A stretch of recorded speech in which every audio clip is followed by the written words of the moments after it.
God we're going to make it here safely. And I pray God that your return and my return will be equally so. What a wonderful thing.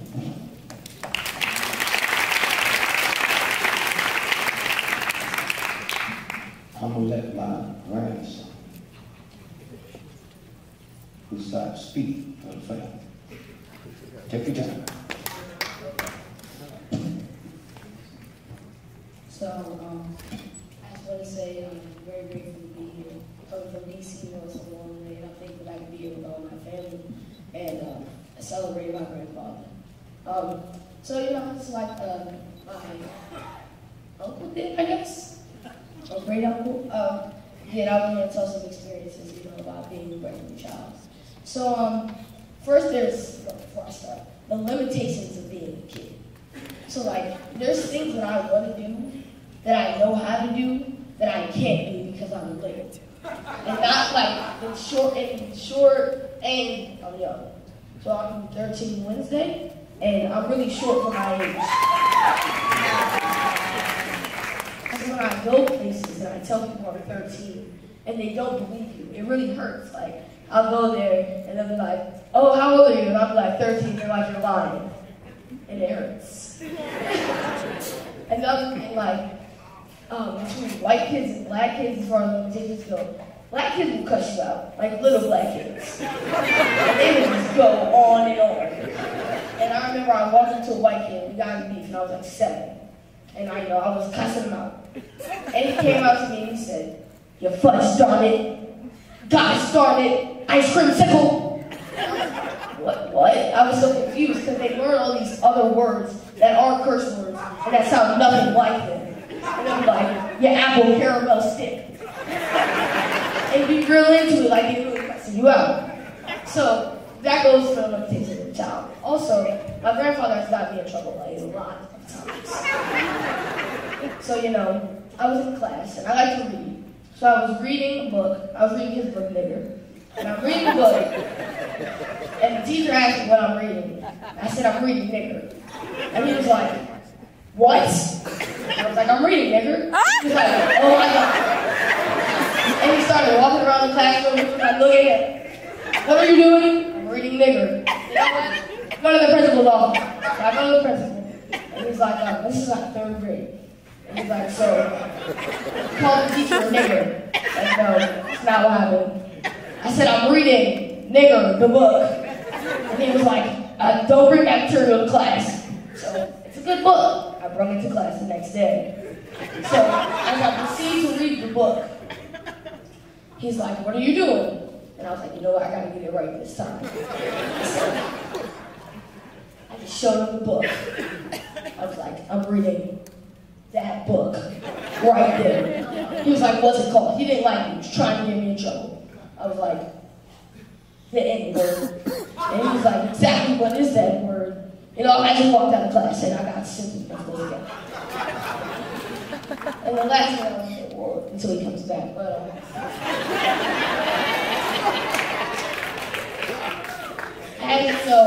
through protesting and through things that definitely were protesting, you've had your runs with, I had my run with the police at a young age. So even when I was protesting, I guess they always had code names. And I was raised vegetarian, so maybe the pigs are coming, I'd be like, my dad, he can't be here and let me see, because I was eating pig. And then my mom's like, yeah, don't let me see. Also, I thought I could rap when I was real little, and it was like, wee wee, and I started freestyling. I'd be like, this is my name, it's Musayo, and on the beat, and they'd be like, wee wee, and then go to the beat. And then the last thing they do, this is newer, I guess, younger kids do it. They'd be like, 12 is coming. And it was in New York, and I was walking out there, I thought it was on Sesame Street. And I was like, the number of the day is. And they all started laughing at me.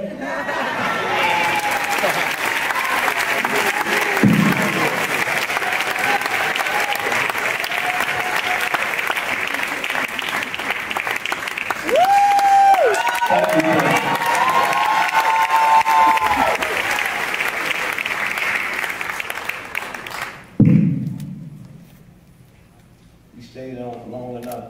I had to go pee.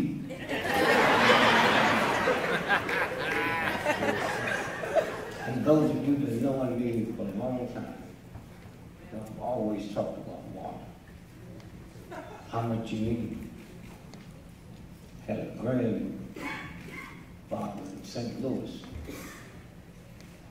He finally said, maybe I better listen to you. So he started taking water, 8 to 12 glasses a day. And things got better. He lost his arthritis, his rheumatism, lung problem. So then his wife started taking water. And the next thing I know, I'm turning on TV and I see somebody interviewing him. And he's talking about what God has done for him. So the white news director said, what do you mean? Well, I've been drinking water like this for 18 months. And I must be doing the right thing, because every time I go into the bathroom to pee, God turns the light on for me. Then Christian went crazy. And so I got upset because I'm just tired of living in a world where men get treated one way and women don't. So I flew into St. Louis and said to his wife, don't it bother you, these people talking about your man all over the world that God turns the light on for him when they go pee? She said, don't bother me. And one day when he realized he peed in the refrigerator.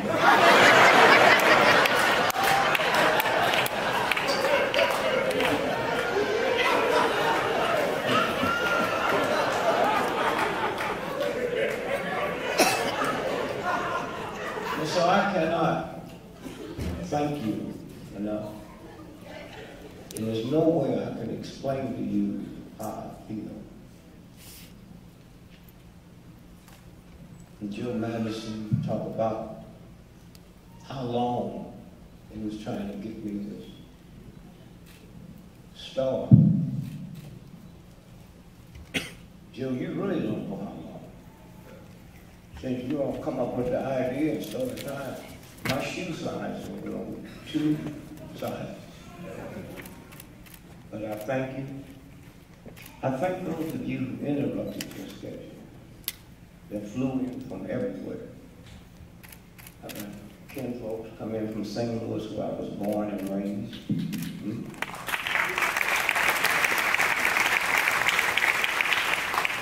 I got a cousin in St. Louis. We didn't let him come in. He was great. And I go to St. Louis to visit family every 4th of July. Now, those of you who know me know I will go back to the ghetto, but I'm not living there. I'll die for you, but I'm not living there. So last 4th of July, I went to St. Louis and saw this old crazy cousin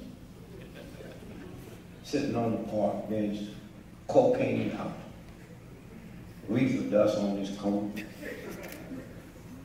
6 bottles empty of cheap wine, and he's sound asleep.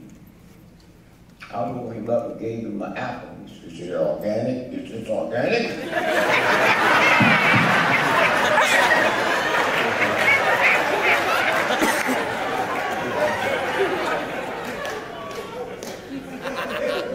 I say thanks to my family, to my wife Lillian. 56 years.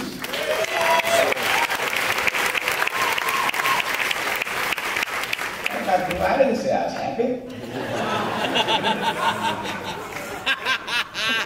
56 years ago, that's the day on Groundhog Day, we got married. And people say, what's the secret to being married 56 years? Just throw love out the window. It's about, can you be lovable? I love you, baby, but I can't have you. Nobody gonna have you. Something wrong with that, right? And so someone born in St. Louis, and right down the street is Fergus. And I'm so damn tired of you black folks got to apologize. Oh, every time I turn on the news, they say they riding in Ferguson. Then they get some old silly nigga to say, I don't know why they burning up their own property. They riding. Did y'all see Ferguson? The liquor store, the niggas went in and was robbing, and there was something wrong with that. I saw black brothers running in and coming out with a half pint. I say, they didn't even get no chips.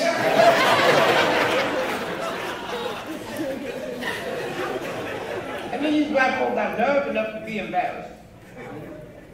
To be embarrassed. Because white folks saying they burning up their own neighborhood. Yeah, they burning up their own neighborhood. I said, well, did I miss something? The Civil War, were they burning up France or their own neighborhoods? Think about it. But 3 Mondays ago, for the first time in the history, they had selected the #1 college team for our playoffs. You remember that? Ohio won, and then white folk damn near burnt the town down, and nobody complained. Huh? Nobody complained. These cops shoot my mom in the head, my brother, my tongue. 40 times, and I throw a brick, there's something wrong with me. And talking about football, y'all knew that game was fixed. Huh? Yes, it was. I don't know how to get into that.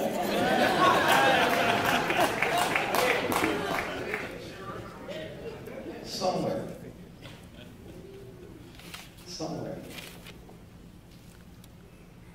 And you black folks, y'all try to be cute, white folks be interviewing y'all. Towers going up in smoke after the cop shot 5 kids. And you say, it's a rebellion. It ain't no damn rebellion, it's a riot. A rebellion is not nothing you plan, and it gets triggered when a cop shoots a black person. That's no riot. A riot, period. And then we got to be honest with ourselves and honest with our white friends. And you white folks, you got to start understanding black folks. See, we're trying to give you a warning. You under the auspice of a black president, we're going for the world next. And you better try to learn us. And stop listening to some of these old silly black folks. Stop listening to them. You know damn good and well it's the difference between black folks and white folks. And if you don't know that, look at that Cialis commercial. And if you have an erection for longer than 4 hours, call the emergency room. In my neighborhood, that's called a treat. You go down to the pharmacist and tip the pharmacist. And the world has changed. I got grandchildren, and anything goes on TV. Anything. For instance, my 4-year-old grandson came to me 3 weeks ago. Granddad, what's an erection? He go ask your grandmother.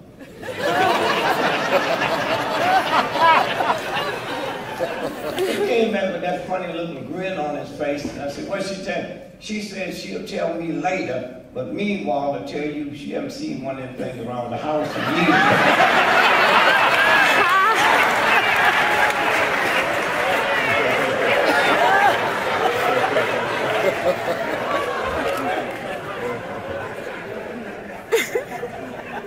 And you black folks really think white folks are stupid.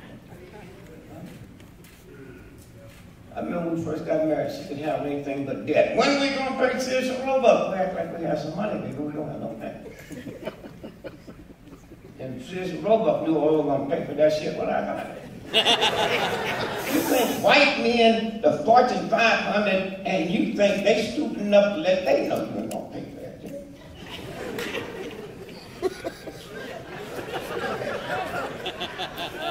I said, my wife said, what do you mean they knew you were on the back of the application? They said, who's going to pay for this? I said, your mama.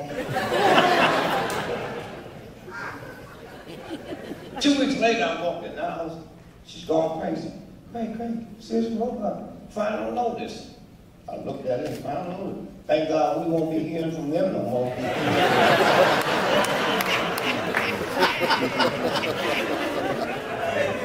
How are you going to be scared of something that you already have? You got the car. I said, the cousin called me, said, they about to repossess my car. What must I do? Don't park in front of the house.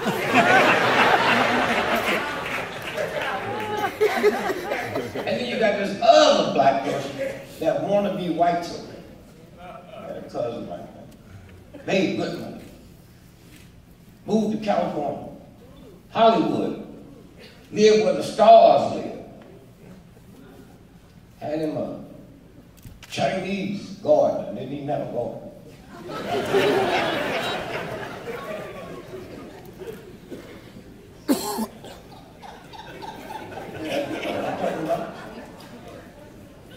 Then he got him a dog. And you might go just listen to how black folk be talking about y'all and them damn dogs.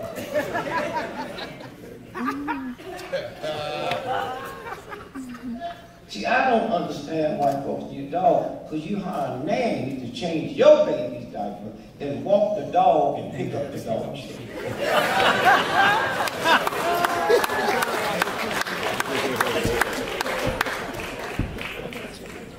Michael Vick, he didn't know how white folks felt about that. See, I live in a rich white neighborhood. Steinway, Kiana Air, across the pond, Ocean Spray, top of the hill. I know how they feel about that dog. So Michael Vick said, I don't worry about it. Making $100 million contract. But he didn't know he was messing with dogs. So they busted him and put him in jail. And then all you white folks that talk about, do the crime, do the time. He did the time, the crime, and y'all still didn't want him to play. First time back, he was playing for what, the Philadelphia? Mm-hmm. White folks was out picking him. You know, it's strange living in a country that when you talk about let's make this a humane society, they talking about dogs.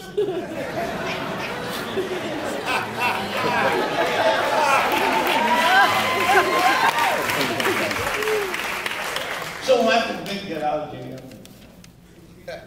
go to the Philadelphia Eagles, and them white folks was demonstrating. And so I don't like football, never had liked football, but I was hoping that somebody kick the ball and Michael Vick pick it up and run the wrong way. Run 50 yards and right before he step out, he catch himself and run back. Touchdown! That's 150 yards. And I said, that's what I hope we do. 50 yards and 150 yards. And then, you know, when the black brothers been doing that, they do that kind of dance, and then spike the ball. I was hoping we do that, spike the ball and go up in the stadium and kill a dog.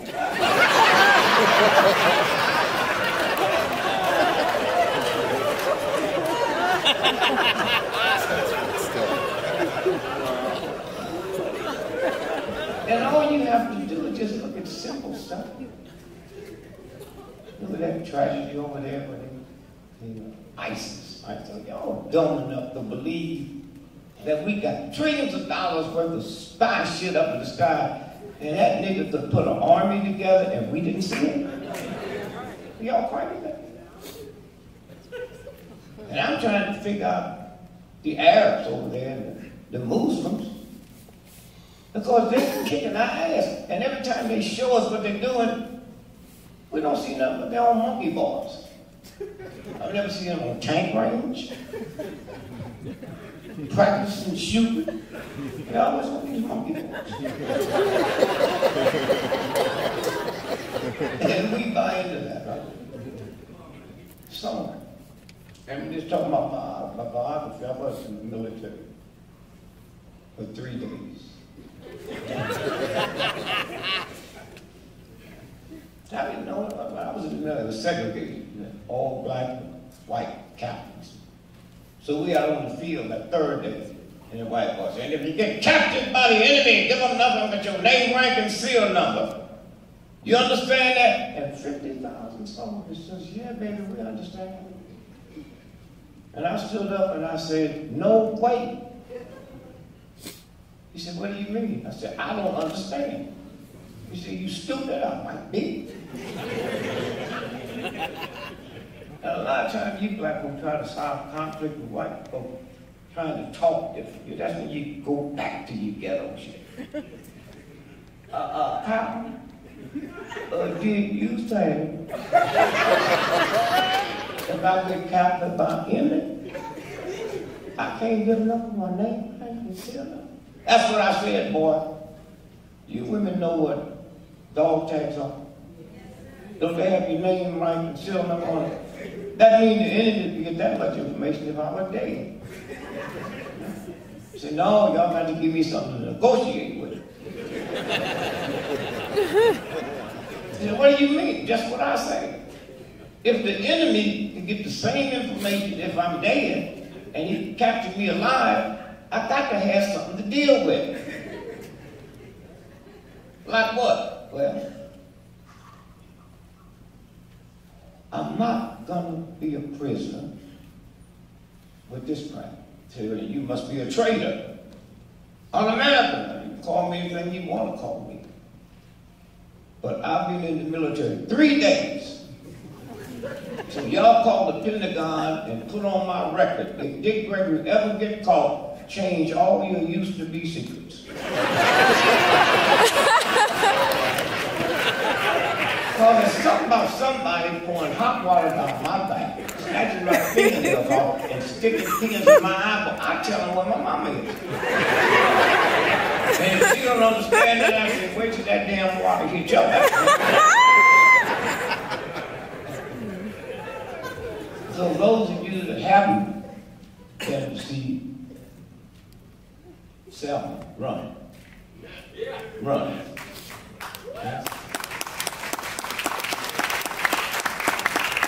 And all them white folks arguing about LBJ. They didn't show him in the true light. What do you mean?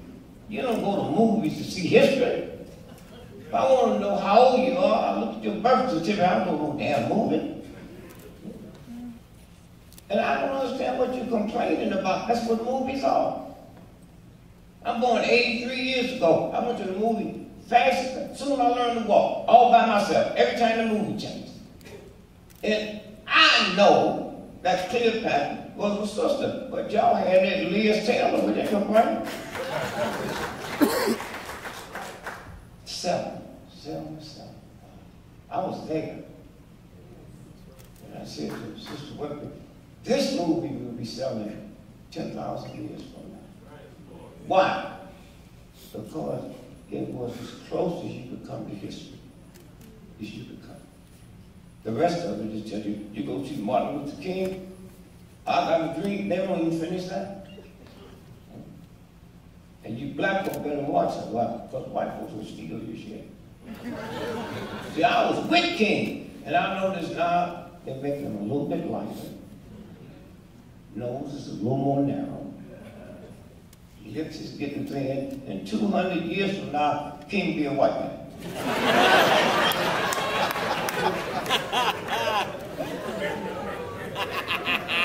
And as the brother said, you just can't talk it, you have to live it and be it.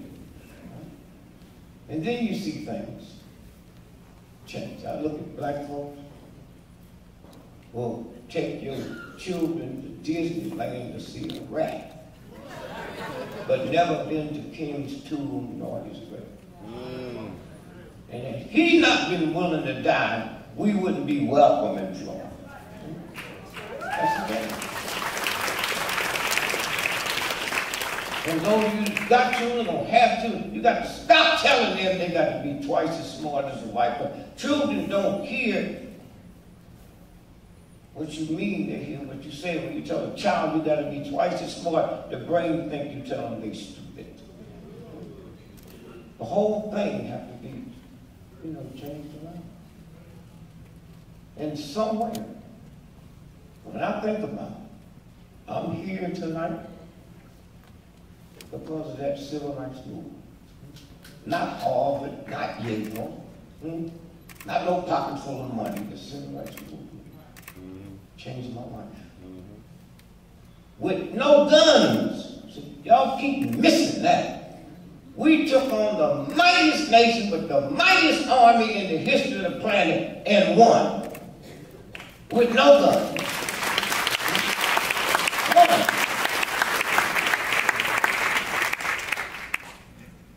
And this wasn't just some ordinary movement, so don't let the system trick y'all to believe what we done.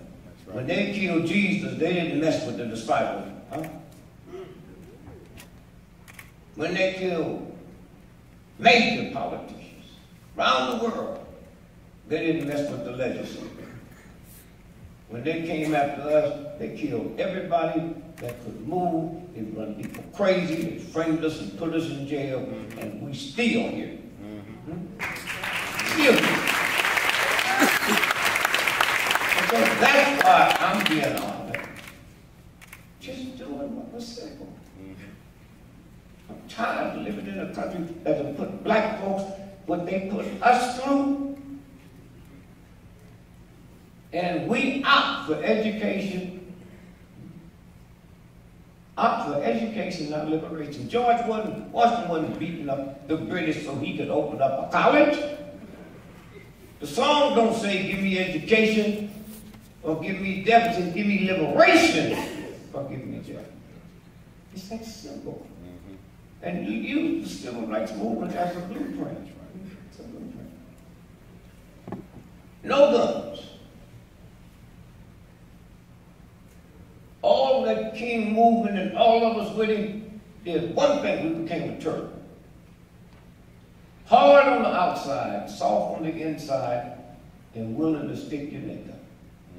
That's simple. You don't have to train, you don't have to study it, or nothing. And our movement was different because when they put the legislation through, they didn't put the Negroes on it, so all you white folks was covered. Yep. Think about it.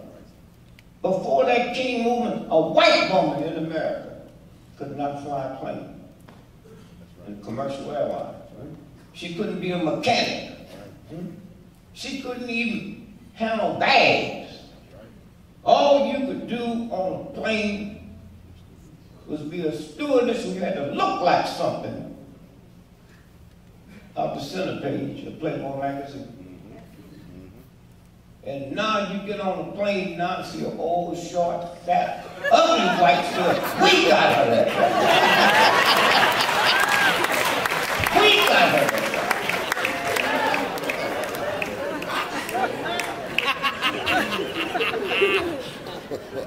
I saw my brother Slaughter and Steve Jackson. Now I need 2 whites to come with me tonight. Just 2, not a whole lot. Yeah, I'm thinking of opening up a black airline, and I need 2 of y'all so I can tap into them minority loans. And we're going to have a real black airline. The name of it would be Tamika Air. Our motto is we leave late, but we get your ass there on